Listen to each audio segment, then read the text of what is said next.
Hi guys, and welcome back to chemistry. Today we're going to be learning about mass stoichiometry, which is arguably my favorite part of stoichiometry because it's one of the most useful in chemistry and in industry. All right, so as always, please make sure you have your calculator, you have your periodic table, and you have your notebook ready to go so you can take notes and learn with me, okay?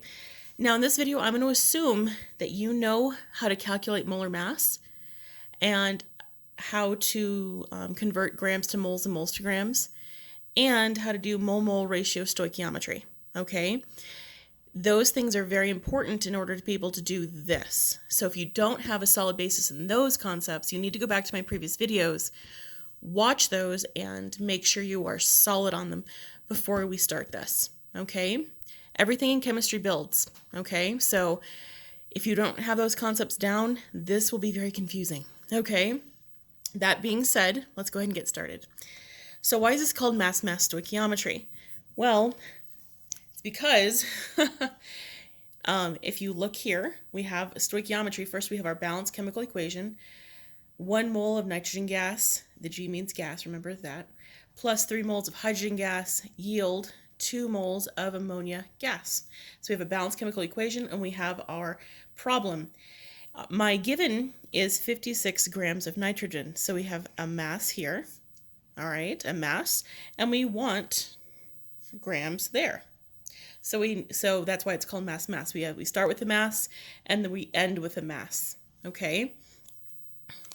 So let's go ahead, and I broke this down already here for you, so it's a little bit easier for you to kind of see than me writing constantly on top of it, okay? So it says how many grams of hydrogen will combine with 56 grams of nitrogen to make ammonia, okay? So again, 56 grams of nitrogen is my given. The number is the given, so that's what I'm going to put up here. So the first step is to convert from grams to moles. We need to get this grams into moles so we can start comparing the ratio of nitrogen to hydrogen, all right? So we do a simple gram to mole conversion. If this is 56 grams of nitrogen, then we put grams of nitrogen in right down here. We want 1 mole of, we want moles of nitrogen, so that goes in the numerator right there, all right, as our conversion factor. So here we had to figure out the molar mass of nitrogen. Now N2, that's significant, all right? There's 2 nitrogens. So over here, like I showed you, there's 2 nitrogens times the mass is 28.02. So that's where I got this number. You have to double nitrogen because it's a diatomic element, meaning it bonds to itself most often in nature. So we have a mass here, we have our molar mass here for nitrogen, and we have 1 mole up here. So again, 56 times 1 divided by 28.02 equals 1.99857 moles of N2. Now, a lot of people would be very tempted to round that up to 2. You really shouldn't, because any rounding you do up here will make your answer down here less accurate. Okay? So now we have this as moles of nitrogen, but we have to convert it to moles of hydrogen. So we're going to start using our mole-mole ratio stoichiometry we just learned. So I take that answer right here, and I put it over here in my given. So we have moles of nitrogen now. If that's moles of nitrogen, I bring down moles of nitrogen. I want hydrogen, so I put moles of hydrogen there. And again, these numbers come from our balanced chemical equation. So these are just a mole-mole ratio. We are now converting moles of nitrogen to moles of hydrogen. Okay, so I have 3 moles of hydrogen gas, and we have 1 mole of nitrogen gas. So that answer, 1.99857 times 3 divided by 1 is 5.99571 moles. And again, I'm not rounding because the more you round here, the less accurate your final answer is. So now we finally have moles of hydrogen, so we're getting somewhere. I'm going to take that answer and bring it down here, so that way we can do a mole to gram, so we can finally get back into the mass that we need to solve this problem. So we have 5.997557 moles of hydrogen. All right, if this is moles of hydrogen, I'm going to bring down moles of hydrogen right here, and I'm going to put what I finally want, which is grams of hydrogen. I put that right up here, grams of hydrogen. And again, we get 2.02 because there are 2 hydrogens. So hydrogen, there are 2 of them, times 1.01, 2.02. grams per mole. That's where I got that, okay? So that's the molar mass of hydrogen gas diatomic. So again, multiply, divide, and you get 12.11 grams of hydrogen gas. So again, it's a mass because you are starting with a mass and you are ending with a mass. And we have to do 3 steps. We have a gram to mole, a mole-mole ratio conversion, and then a mole to gram. Now, this is annoying because you have to keep writing these answers precisely, and we can combine this into a longer conversion step, okay? So that looks like this. This is the same problem, just written in a more proper form, okay? Like that, okay? So, again, we have how many grams of hydrogen. We'll combine with 56 grams of nitrogen. And again, we started with 56 grams of nitrogen and we're ending with grams of hydrogen. But now we're putting everything together. Okay, so let me show you how this works. Going back here. If this is our step 1, okay, in orange, think of this, grams to moles. Here is our gram to mole. Right there. See that? Grams to moles. There's our gram to mole conversion. All right. And if this is our mole-mole ratio conversion in pink, okay, then this is our mole-mole ratio conversion right there, pink, right here, okay? And then for step 3, I'm going to put blue highlighter, okay? Our mole to gram conversion at the end. Here is our mole to gram conversion right there, okay? So we're taking all 3 of these steps and putting them together, okay? Again,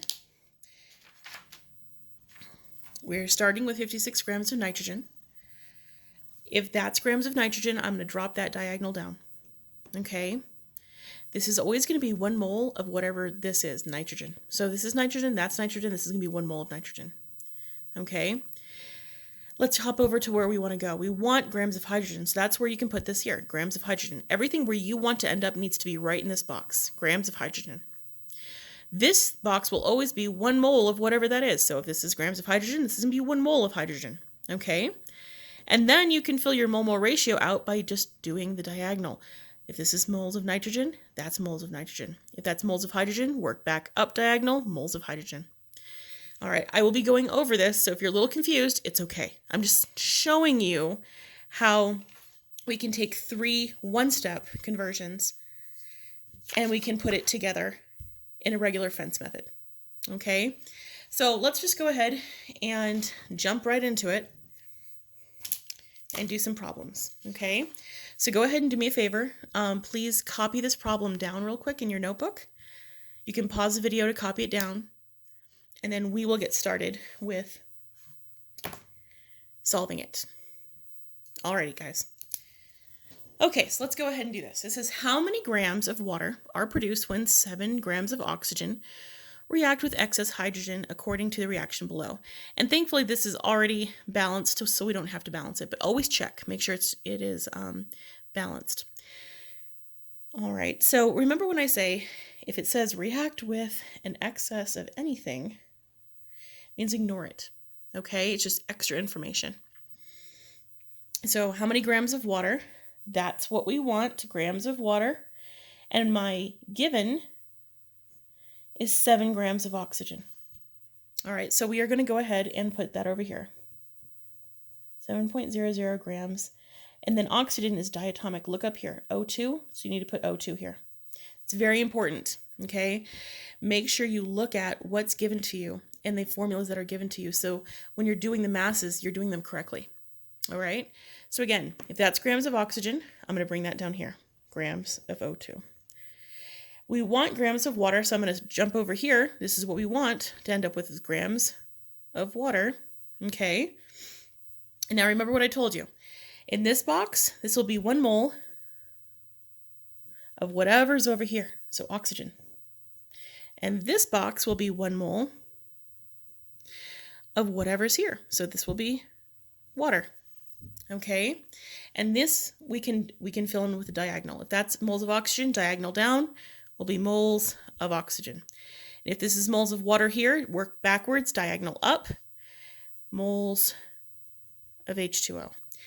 Always start here. Always put your units in before you put your numbers in. Your units guide your numbers. Okay, if you do not use units, you will make mistakes on where you're putting your numbers. So you could understand perfectly well, but it's not going to translate into your grade or being able to demonstrate to me you understand, because you're going to make silly mistakes. All right, so always start with putting your units in. And give yourself enough room. Don't try to squish this into one little area. All right, so let's work on filling in our numbers now.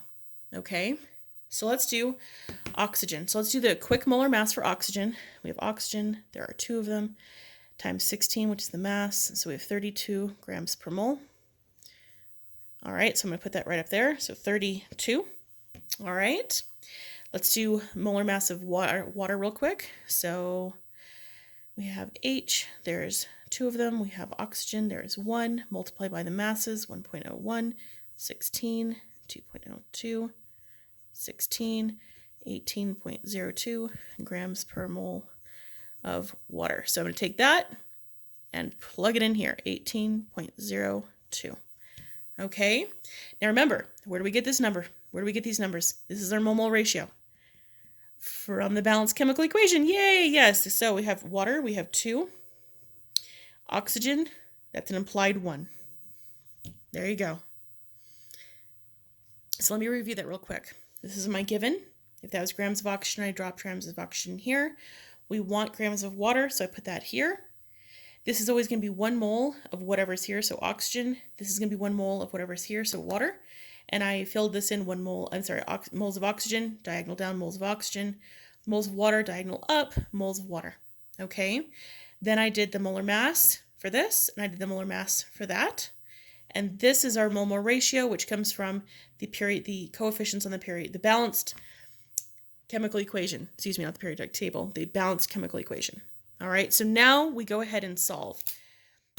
The way I do this is, again, I go across the top and I multiply, and then I go down and I divide, get that, and then I come up here, multiply, down, I divide, up, multiply, and then down is always going to be 1, so you really don't have to do that one. Okay, so let's go ahead and do that with our calculator. So make sure you guys can kind of see this. We have 7 times 1 is the same, hit enter, divide by 32, hit enter, times 2, hit enter, divide by 1, hit enter, times 18.02, hit enter. And you can have 7.88. So let me put that over here. So equals 7.88 grams H2O. And again, let's make sure we check that with our units. If this is grams of oxygen, that crosses out. Moles of oxygen crosses out. Moles of water crosses out, and we are left with what we want. This dimensional analysis will prove to you that you've set everything up correctly. No, you always recheck your numbers, because especially with the molar masses, you guys can make silly mistakes here, but this lets you know you've set it up correctly. Okay, so 7.88 grams of water, that is our answer. So it's saying here that how many grams of water? So if we start off with 7 grams of oxygen, 7 grams here, we can produce 7.88 grams of water. So if we wanted to produce that much water, we know how much oxygen to start with. Okay? All right. Let's go ahead and do number 2. All right.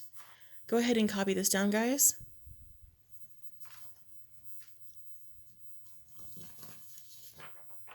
All right. Make sure you pause the video if you need to, okay? All right, so it says example 3. How many grams of sulfuric acid are required to react completely with 15 grams of zinc in a single displacement reaction? All right, so there's no extraneous information here. It's my given right here, 15 grams of zinc. There you go. How many grams of sulfuric acid? Grams of sulfuric acid, that's what I want. Okay. So we're looking at zinc and we're looking at sulfuric acid, which is H2SO4. All right. So let's go ahead and put my given right here. 15.0 grams of zinc, which is just an element. All right. And we want to end up with grams of H2SO4. Okay. So my given and where we want to go, and we're going to kind of fill in and meet in the middle. All right. So if that's grams of zinc, diagonal down, grams of zinc. This is always going to be 1 mole of whatever's here, so zinc. This is going to be 1 mole of whatever's here, so H2SO4. And then fill this in. 1 mole of, moles of zinc, we put moles of zinc. And this is moles of sulfuric acid, so I'm going to put that diagonal up. Moles, H2SO4. All right. Again, always start with your units. Okay, so now this zinc, we do not have to do a molar mass for. We can just look it up. Zinc is right here, 65.39. So we can just plug that in. Isn't that lovely? All right, now, but for this, we will have to do a molar mass because it's a compound. So we have hydrogen, 2 of those. We have sulfur, 1 of those. And we have oxygen, 4 of those. So multiply by their masses. So hydrogen is always 1.01. Sulfur is 32.07. And oxygen is 16. Carry out the multiplication and actually do this, guys.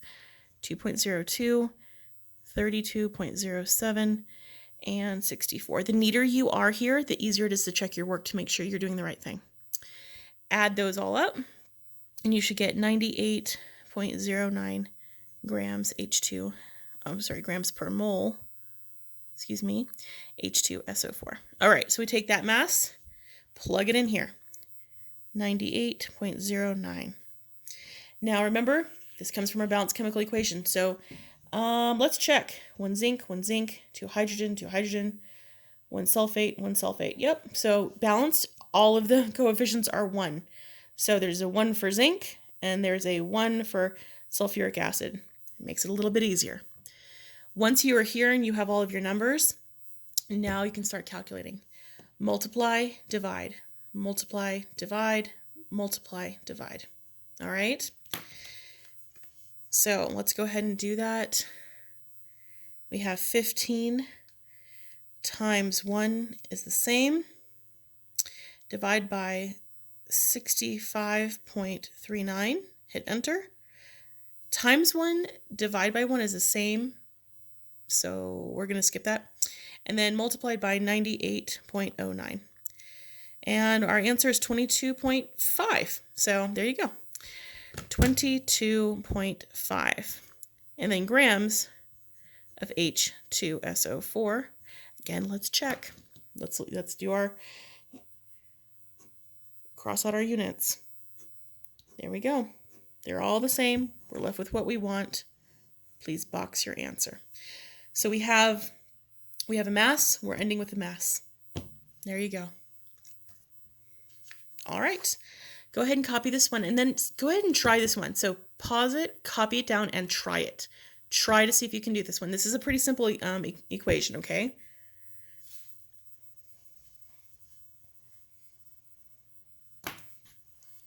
All right. I'm going to assume you tried. I hope you did. Okay, so how many grams of magnesium oxide are produced when 10 grams of magnesium burn in excess oxygen as shown below? Excess oxygen we will cross out. We don't need it. All right, so my given right here, 10 grams of magnesium. I want grams of magnesium oxide. Ta-da! So magnesium and magnesium oxide. So let's put my given here, 10.00 grams of magnesium. And I want grams of magnesium oxide, so that's MgO right here. So grams MgO. And let's fill in from there. So grams of magnesium, I'm going to diagonally drop grams of magnesium. This is going to be 1 mole of magnesium because it's 1 mole of whatever's here. This is going to be 1 mole of magnesium oxide.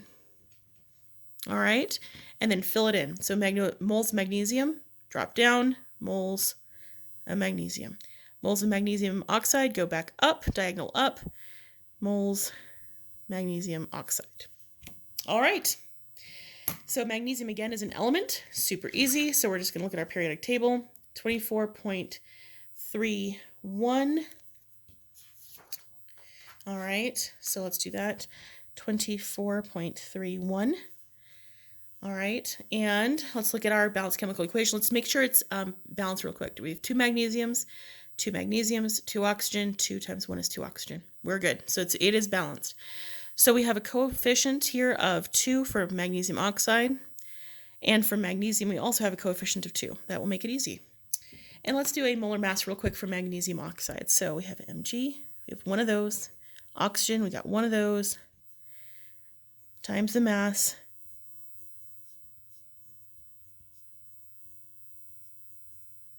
Okay, add those up together, and you should get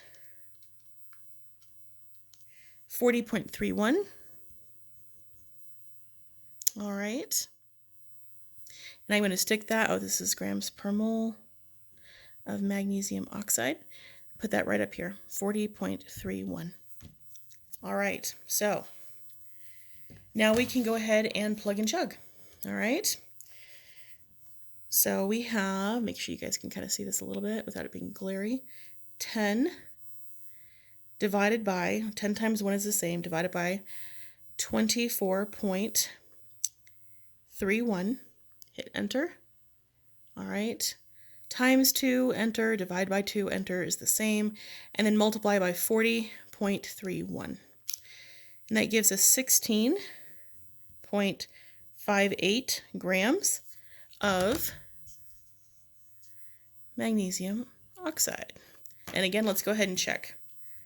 All right, grams of magnesium crosses out, moles of magnesium cross out, moles of magnesium oxide cross out, and we are left with grams, which is exactly what we want.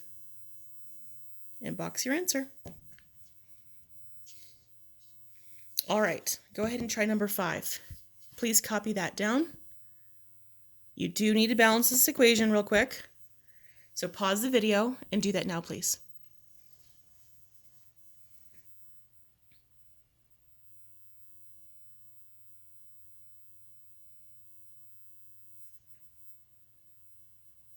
Alrighty guys, so let's go ahead and look at this. It says how many grams of aluminum would react completely with 17.5 grams of copper 2 chloride. All right, so that is my given, and we want grams of aluminum. So let's go ahead and write this over here, 17.50 grams, and then copper 2 chloride is right here. So copy that, CuCl2. And we want grams of aluminum over here. All right, so if that's grams of copper 2 chloride, I'm going to go ahead and drop that over here, grams of copper 2 chloride. This will be 1 mole of copper 2 chloride. This will be 1 mole of aluminum. Bring this down, mole copper 2 chloride, moles of aluminum, right there. Again, always start with your units. All right, guys, so let's go ahead and balance this real quick. All right, so we have 1 aluminum, 1 copper, 1 copper. It's the chlorines that are 2 and 3. So remember, anytime you have a 2 and 3, think 6. So let's go ahead and put a 3 here. 3 times 2 would be 6 chlorines, and then 2 times 3 would be 6 chlorines. So that balances the chlorines. 3 times 2 is 6 chlorines. 2 times 3 is 6 chlorines. That gives you 3 copper, which I can put a 3 right here to give you 3 copper in the products. It gives me 2 aluminum, and I can put a 2 here. So there you go. So 2 aluminum, 2 aluminum. 3 copper, 3 copper. 3 times 2 is 6 chlorines.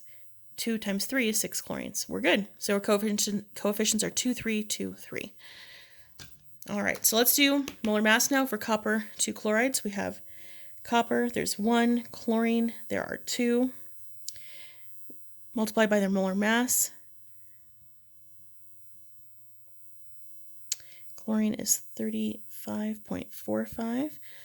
Go ahead and do the multiplication.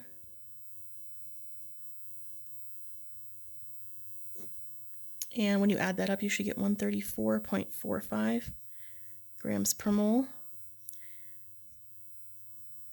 And oh yay, aluminum. Aluminum is just the element. So 26.98. Don't round that up, just put 26.98 right there. All right, so I'm gonna take that 134.45 and put that here. And we can use our balanced chemical equation for the coefficients here. So aluminum has 2. Copper 2 chloride has a 3. There we go. All right, so now that we have all of our numbers and work, and you do need to show me all of this work. You need to show me the molar mass. If I ask you to balance, you need to show me that work. You need to show me all of this with units. Okay, so if I'm writing it down, that's the work I want to see on your assessments. All right, so let's go ahead and plug and chug. So we start off with 17.50. You see that? There we go. Times 1 is the same. Divide by 134.45. Hit enter. Times 2. Hit enter. Divide by 3. Hit enter. Times 26.98. Hit enter. And we are left with our answers 2.34. All right, so, oops. Let's look at our units. 2.34 grams aluminum. So again, all of our units cross out. And we are left with what we want is a good check. And box your answer. There you go, guys. All right, so this is mass stoichiometry. All right, it's very, very, very important to chemistry, and it's a lot of what chemistry is in college. So learning how to do these conversion factors, this dimensional analysis where you can cross out your units is pivotal to upper level and higher level chemistry and physics, really. All right, so I hope you enjoyed this. I hope you learned something. And again, please feel free to let me know if I can help you or clarify anything for you. All right, thanks, guys.